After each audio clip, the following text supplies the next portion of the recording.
It's been a wild NFL free agency. The bonanza continues. Kirk Cousins agreed to a 4-year deal with the Atlanta Falcons. His agent announced Monday night on social media. I have to say, this man might be the smartest businessman in the NFL. He knows how to get his money. Good for him. Get your bag, secure it, earn that generational wealth for you and your family. This is good for the Atlanta Falcons because now they get an accurate game manager. Cousins is not elite, but he wins football games, and that's all that matters. It's a decent signing. Ideally, a slight upgrade at the quarterback position. They didn't need this flashy, high-caliber quarterback. Arthur Blank wanted somebody who will not always look for flash, just get the ball to his playmakers, and they have a slew of game changers and playmakers. 4 years, $180 million is a lot for a guy who had a plethora of weapons in Minnesota. He had better weapons in Minnesota and did absolutely nothing with them.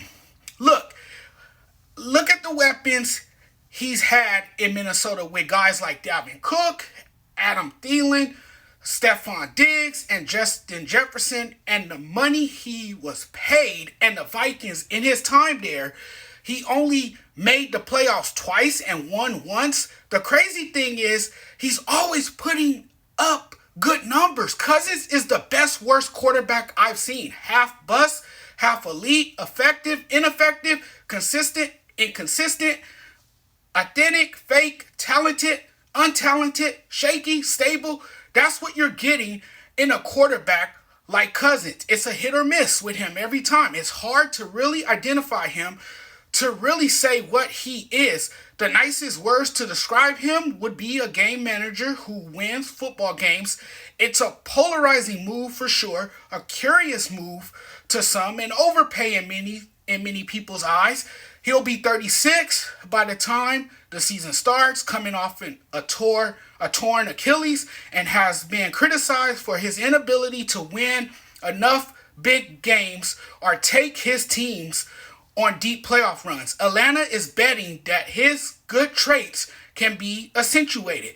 They're paying him as if he's an elite quarterback because they haven't really had that guy they can trust since Matt Ryan. If Cousins can get some pass protection, they will win the division. I think this move puts them in prime position to win a division title. I know he's coming off an Achilles tear, but I still think he has value, a lot of value. Cousins can do just enough, if not more, to raise the ceiling of the offense with what he has around him. The ceiling is 10 or 11 wins. The floor is anything less than that. This is simply going to be a better team than it was a year ago with Cousins as quarterback. And I do think 10 or 11 wins will be where the Falcons end up. Now, the playoffs, that's a different ball game. It all depends on how well Cousins performs in the big games. We'll see how this plays out, but I suspect that the Falcons will compete for a division crown because of all the heavy lifting Cousins is capable of, especially in the regular season. This puts Atlanta as the best team in the division and makes the NFC South more competitive. It's a signing that makes sense considering Atlanta's history. Kirk Cousins will get them to the playoffs. I guarantee you that.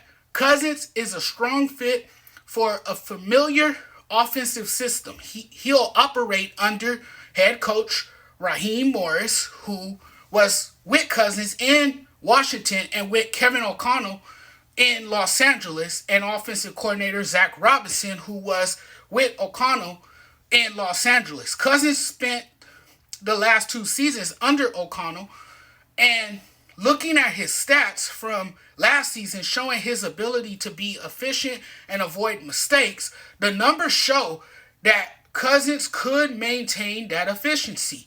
And I think with the offensive weapons, it benefits not only Cousins, but the team as well. Cousins has the ability to throw over the middle. I know the odds are strongly against me in this take, but I'll say it. He's accurate, reads the whole field, makes quick decisions. He's a play-action quarterback, and so he's capable of playing very well in offenses that utilize a lot of play action, that creates more space and separation for playmakers. And here's the one thing that I want to bring up as well. Turnovers. He has minimized the number of turnovers. If I were Drake London, my boy from USC, who has the size to be a very good player over the middle of the field, I would be ecstatic about this. Oh, and Cousins throwing to Kyle Pitts also makes a ton of sense. Pitts, as physically gifted as any tight end, and he should take on a bigger role and see a drastic jump in production. Bijan Robinson will certainly have a sizable role. Last season, the Falcons failed to properly integrate him into their offense. There's a perception that Cousins shrinks in big moments, that he comes up small in crucial moments. Not true.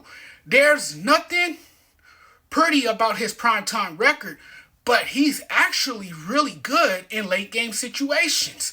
It gets lost because we point out his mistakes more often and don't acknowledge the fact that he led 8 game-winning drives in 2022 and was the 3rd best clutch quarterback. I like this move for the Atlanta Falcons. Not the greatest quarterback, but will do enough to get this team to the playoffs. Now it comes down to getting over the hump.